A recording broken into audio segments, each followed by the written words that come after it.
Yang Maha Mulia Sultan Sharafuddin Idris Shah Al-Haj Ibni Almarhum Sultan Salahuddin Abdul Aziz Shah Al-Haj. Yang Maha Mulia Paduka Seri Sultan Nazrin Muizzuddin Shah Ibni Almarhum Sultan Azlan Muhibbuddin Shah Al-Maghfurullah.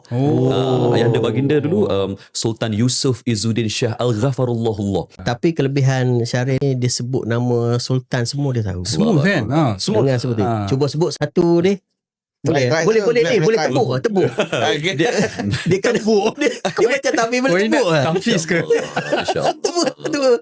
Okey. Kita nak suruh siapa okey.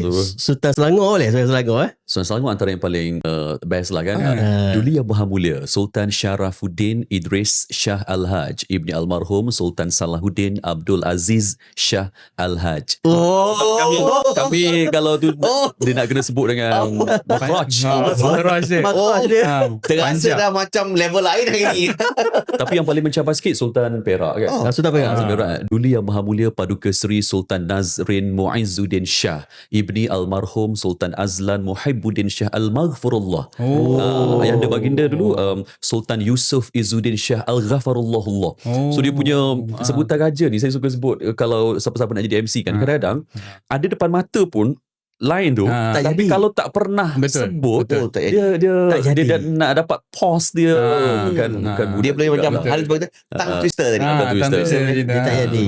Dia memang kena lancar. Dia kena lancar. Yang paling kadang kena tengok dialek tadi kan.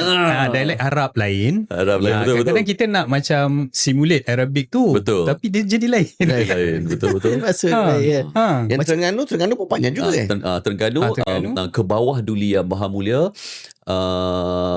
ke bawah Duli Maha Mulia Sultan Mizan Zainal Abidin Ibni Almarhum Sultan Mahmud Al-Muqtafi Billah Shah.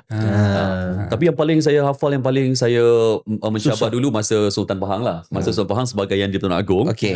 Nama Sultan Pahang agak panjang sikit kan. Masa tu sebagai Agong ke 16 dulu kan. Ke bawah Duli Maha Mulia Seri Paduka Baginda Yang di-Pertuan Agong Al-Sultan Abdullah Riayatuddin Al-Mustafa Billah Shah Ibni Almarhum Sultan Sultan Haji Ahmad Shah Al-Musta'in Billah.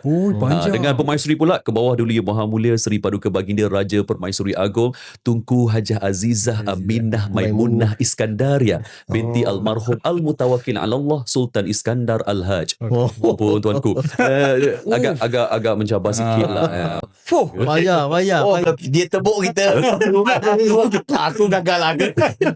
Kalau dia tebuk nama Setiausaha saya bahagia. Nama